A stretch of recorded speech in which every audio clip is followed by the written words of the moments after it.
la Corse, actuellement, je la vois d'un regard un peu pessimiste puisque par ma profession, je suis chargé d'étudier et d'assister des personnes qui sont assez pauvres et qui sont dans un état de désocialisation assez avancé, donc avec tous les problèmes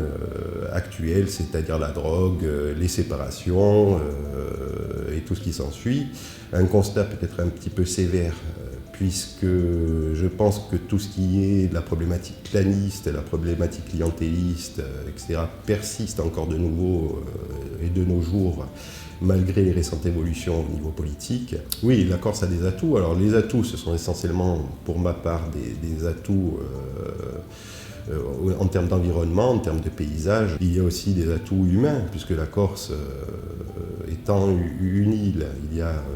l'insularité qui influe sur ses habitants, qui les pousse peut-être à avoir un côté un petit peu plus aventureux, quoique ça se perde peut-être de nos jours. Alors les faiblesses, je pense que ça tient essentiellement à la faiblesse de la population corse, en nombre, de la démographie corse, à cet apport étranger, si on peut dire, cette immigration donc continentale, les personnes d'origine française, les personnes d'origine étrangère qui viennent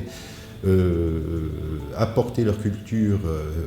à la culture corse, et ce mélange ne se fait pas aussi facilement qu'il pourrait se faire dans d'autres régions qui, n'étant pas insulaires, ont été habituées à avoir des apports migratoires un petit peu plus fréquents, un petit peu plus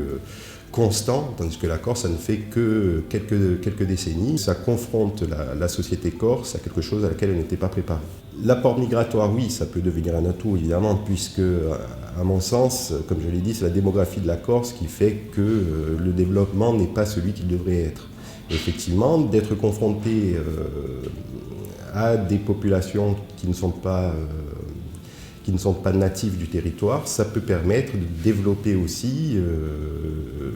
le mode de fonctionnement des Corses, c'est-à-dire de les sortir de leur train-train quotidien, qui est aussi une entrave, c'est-à-dire de ne pas sombrer dans la facilité, d'être confronté à une concurrence toujours plus importante en termes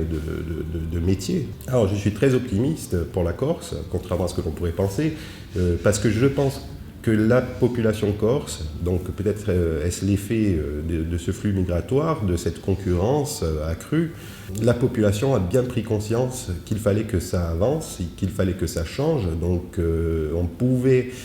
organiser au niveau politique, puisque c'est le politique pour moi, puisque la société civile qui dicte la marche d'une région. Je pense que la population a donc bien pris conscience qu'elle pouvait changer les choses par son vote, et je ne peux que l'encourager à persister, à changer si elle estimait qu'à tel échelon, cela ne convenait pas.